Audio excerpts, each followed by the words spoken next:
Setelah 2 tahun menjomblo, saya dijodohin. Obrolan tentang perjodohan sudah beberapa kali dibahas. Apalagi saya sudah punya pekerjaan tetap dengan gaji yang lumayan.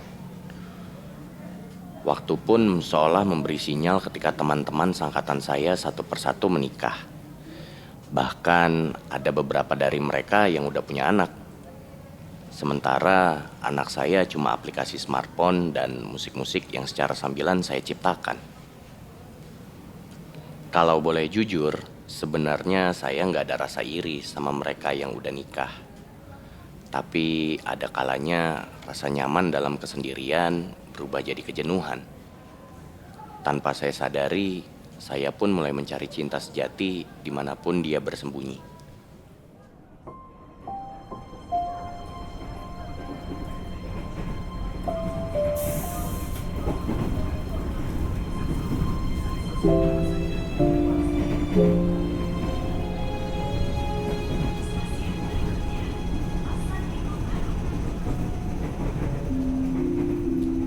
Saya percaya sama cinta sejati yang platonik. Kalau soal cinta, saya nggak kalah naif sama sosok-sosok di dunia film. Makanya saya kurang antusias waktu ibu bilang kalau saya bakal dijodohin. Permasalahannya, kalau misalnya saya merasa nggak cocok sama si cewek ini ataupun sebaliknya, urusannya akan ruwet. Karena dalam perjodohan biasanya kita harus memikirkan perasaan yang menjodohkan dan bukan yang dijodohkan. Cinta yang muncul adalah cinta yang diprogram oleh orang lain dan bukanlah cinta murni sejati. Saya udah bilang kalau bicara cinta, saya adalah orang paling naif sejabodetabek. Tentu ada kesenangan karena saya diberi kesempatan untuk bertemu seseorang lewat perjodohan. Tapi tetap saja ada krisis eksistensial yang muncul. Namun karena kesepian yang perlahan menggerogoti hati dan untuk mencari pengalaman hidup yang mungkin bisa dibagi, saya pun menyetujui proposal perjodohan yang diajukan oleh ibu. Coba aja dulu, pikir saya waktu itu. Ibu saya bilang kalau dia dan ibu si cewek adalah sahabat karib di masa SMP. Di lorong kantin mereka pernah berjanji jikalau nanti mereka sudah punya anak, mereka akan mempertemukan kedua anak ini dalam hubungan persaudaraan atau bila memungkinkan ya pernikahan. Malang memang. Kisah cinta saya berdiri di atas janji klise dua remaja labil. Ibu terus meyakinkan dengan mengatakan kalau sahabatnya ini dulu adalah cewek idaman di sekolah. Dan dari situ ia menarik kesimpulan kalau anaknya pun pasti adalah cewek idaman. Makanya beliau yakin betul kalau cewek ini adalah cewek cantik, baik-baik, dan cocok untuk saya. Cantik, orang Bandung. Kan satu SMP sama kamu. Makanya hari ini ke rumah Tante Fiona ya.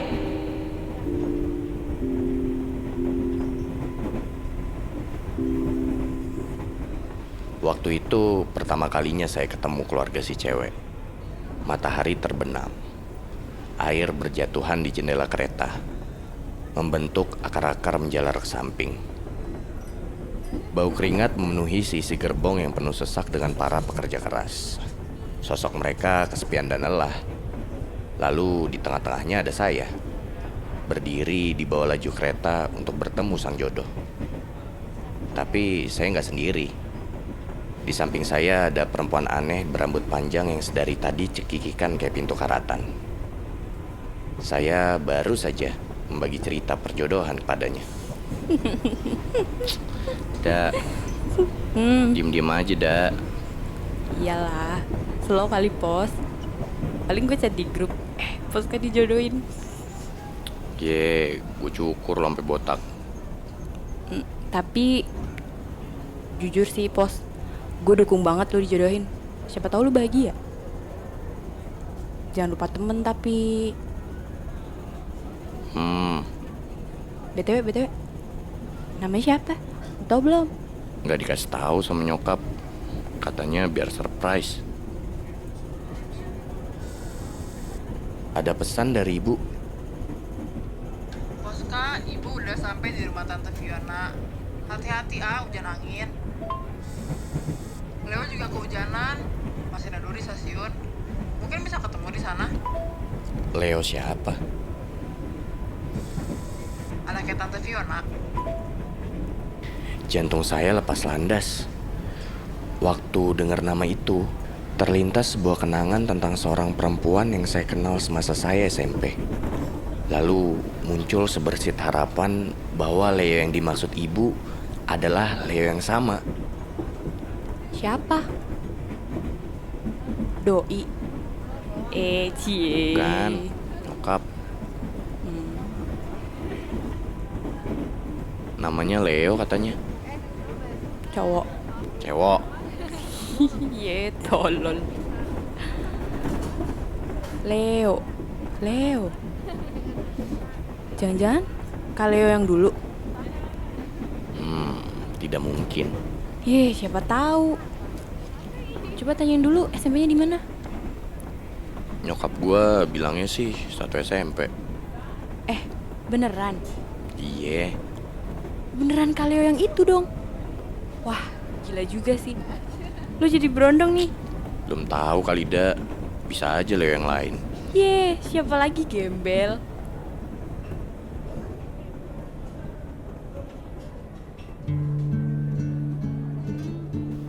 Leona Rara Sasmita. Kak Leo. Dia adalah bintang sekolah di SMP saya dulu. Gak ada satupun murid yang gak kenal sama dia. Yang cowok naksir, yang cewek getir. Semua teman saya mengidolakan Kak Leo. Bahkan Aida pun memandang Kak Leo sebagai sosok yang dikagumi karena kecantikannya. Waktu SMP dulu, saya adalah murid yang sering pura-pura sakit karena takut rambut saya dipotong guru. Leo itu orang yang membuat saya semangat untuk pergi ke sekolah. Berangkat pagi-pagi hanya untuk mejeng di balkon sekolah menunggu kedatangan dirinya sang pujaan hati. Saya ingat banget hari-hari itu. Ingatan yang paling jelas adalah waktu saya dan anak-anak pengen nyari akun Friendster Leo. Tapi kami nggak tahu nama lengkapnya. Akhirnya kami nyolong informasi nama lengkap Leo dari absen ekskul basket. Nama itu kami simpan bagi harta karun.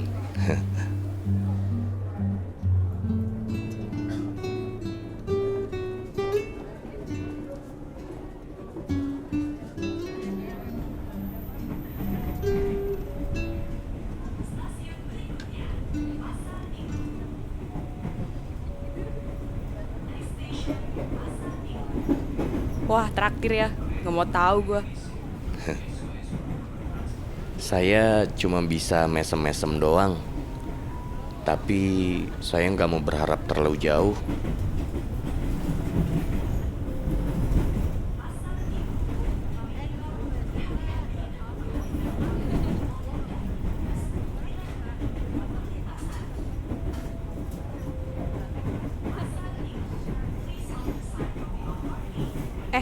Gue duluan ya. Udah nyampe nih.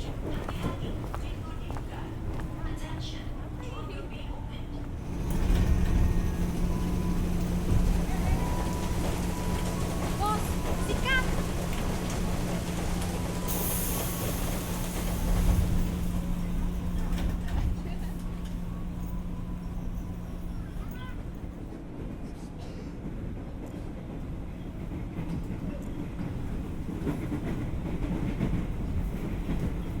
Setelah Aida pergi, saya merenung sendirian di kereta. Deg-degan karena kini jarak antara saya dengan si cewek ini hanya berbeda satu stasiun. Saya lihat aplikasi peta di ponsel saya. Peta menunjukkan kalau jarak saya dengan rumah si cewek sudah lumayan dekat.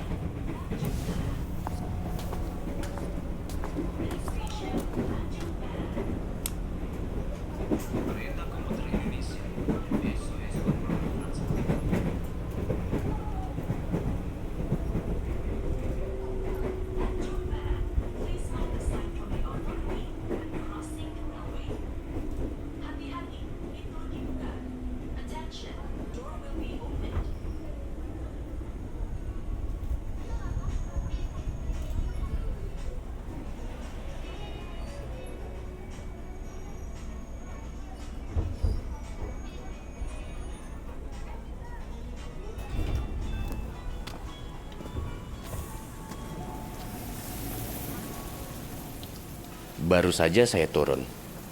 Degup jantung saya langsung berpacu kencang. Sampai-sampai kalau saya berdiri diam, badan saya ikut goyang akibat pompaan jantung.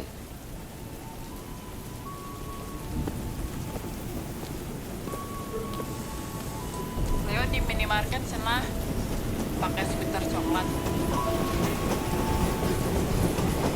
Orangnya kayak gimana?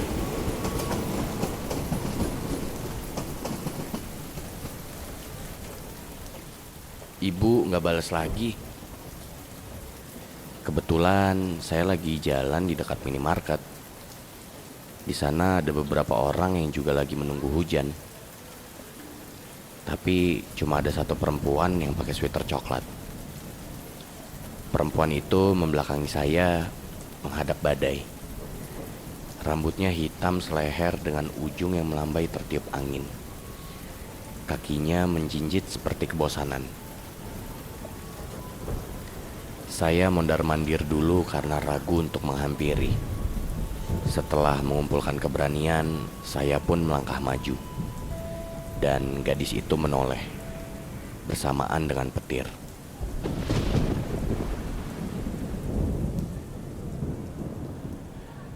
Cahaya terpantul di permukaan kulitnya, menyingkap wajah yang membuat saya terkejut bagai disengat kilat. Pantulan di kacamatanya redup, memperlihatkan mata yang tak gentar oleh guntur yang mengaum. Tetap legam, menyembunyikan berbagai rahasia yang mungkin tak akan bisa digapai. Angin badai membawa rambutnya berkibar dengan megahnya. Gadis petir, pikir saya saat itu. Pemandangannya di kala hujan mematri ingatan baru di dalam benak saya tentang gadis penguasa badai. Tetapi di luar dari segala romantisasi yang saya ciptakan di dalam hati, dia adalah Leona Rara Sasmita, kakak kelas saya dulu.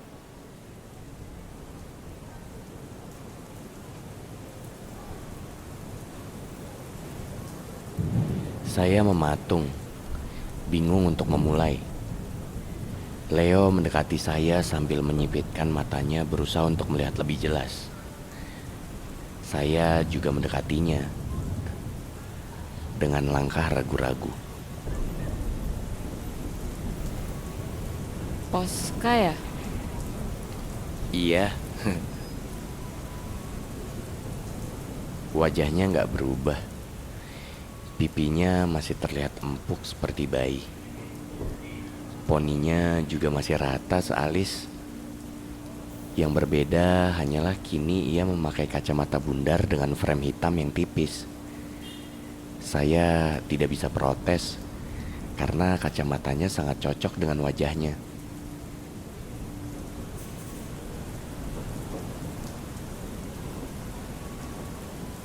Tunggu hujan dulu ya. Iya.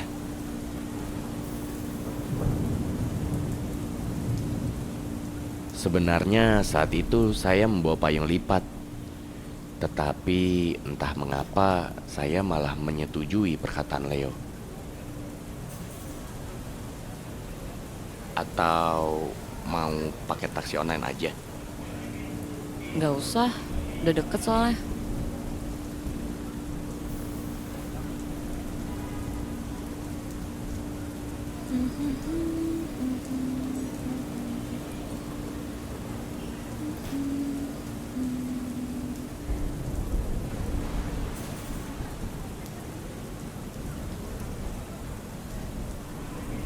Pulang kerja dari mana? Dari Kemang. Oh, Kalau Kak Leo dari mana? Kak, Kok ketawa? berasa tua. Gak usah pakai Kak lah. Oke. Gue dari pusat. Kerjanya apa, Kak? Kerjanya apa? Gue kerja di Karta. Oh, jurnalis. Iya. Kalau Poska kerjanya apa? Programmer.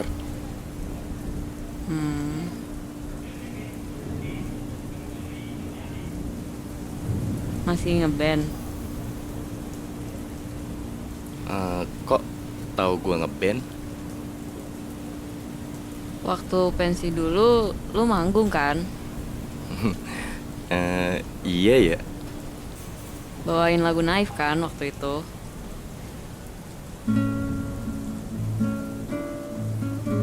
Naif adalah band kesukaan Leo. Kami mengetahui info tersebut setelah menguping obrolan Leo dengan temannya di perpustakaan. Lalu kami semua membentuk band dengan tujuan ingin manggung saat pensi.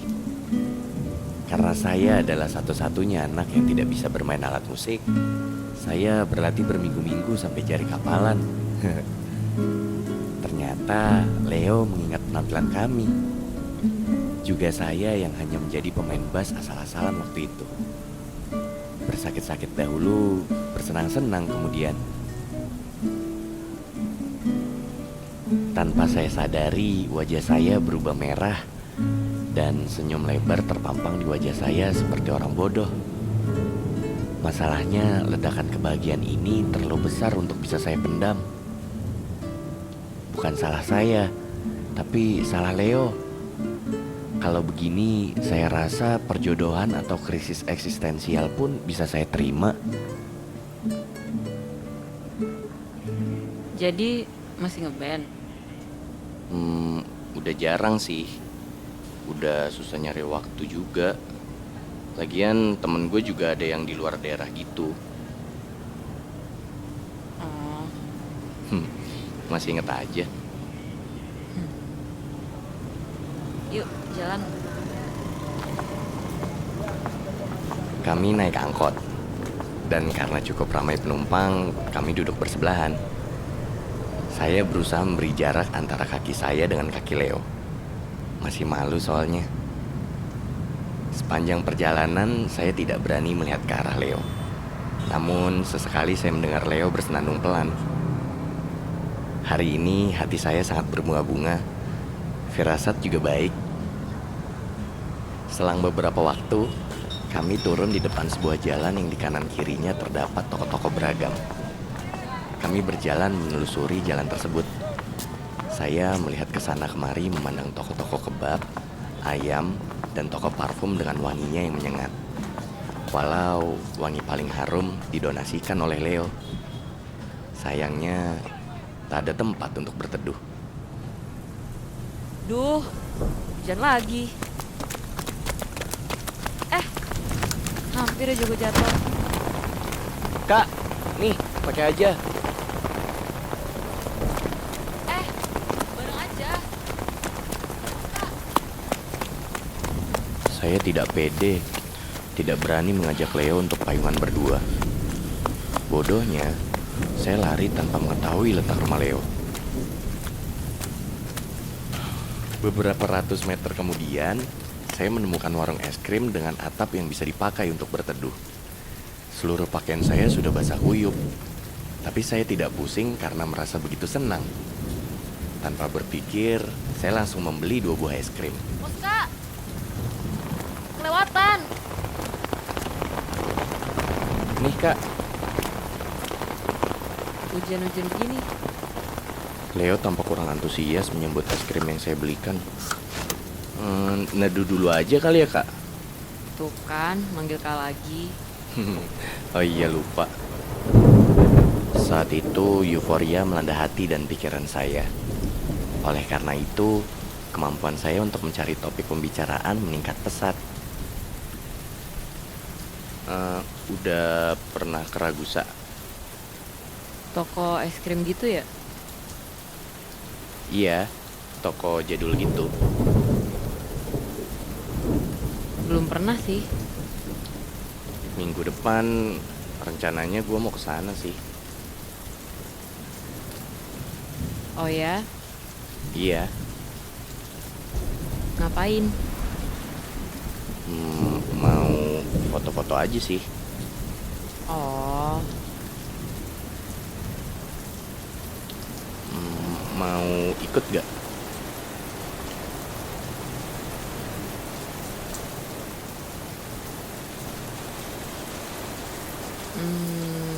Kayaknya gua nggak bisa deh. Padahal saya belum menyebutkan hari.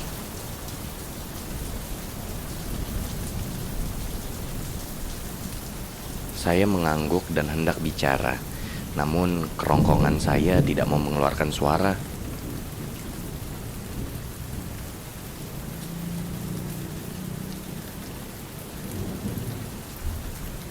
Pos, Hmm? lu nggak nganggap serius perjodohan ini kan ya?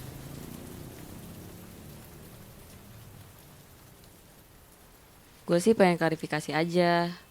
Gue setuju dijodohin karena nggak enak sama ortu dan nyokap lu. Oh, ya nggak apa-apa sih. Kan mereka juga nyuruh ketemu dulu. Artinya kalau kita nggak jadi pun nggak apa-apa kan ya?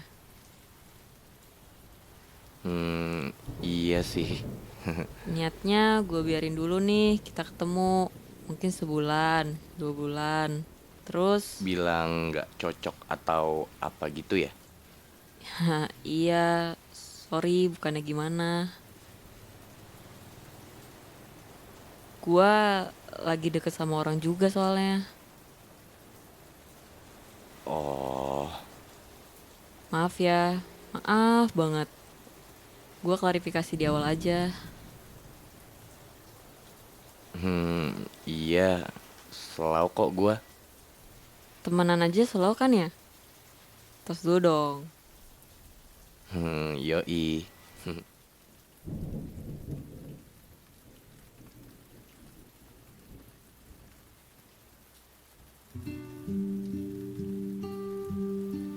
Seharusnya dari awal saya udah tahu kalau cerita ini terlalu muluk.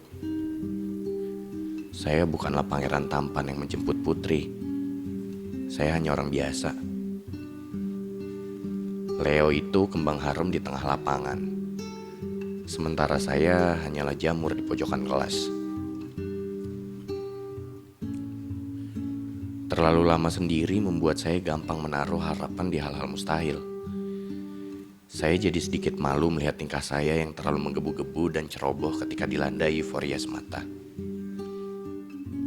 Tapi setidaknya untuk beberapa bulan ke depan saya akan bisa menjalin hubungan pertemanan dengan Leo. Mimpi apa saya bisa mendapat kesempatan seperti ini? Seharusnya dari awal saya bisa merasa cukup. Dan itulah yang akan saya lakukan setelah ini. Merasa cukup dengan hanya bisa mendampingi Leo sebagai teman, tanpa terbang terlalu tinggi agar tidak jatuh terlalu dalam, seperti yang sudah-sudah.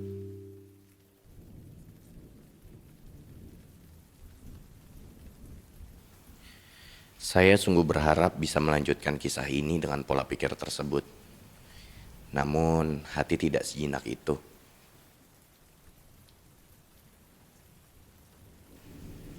Leona mengambil sesuatu dari dalam tasnya. Sebuah bungkus kecil yang menghancurkan segala persepsi saya soal dirinya.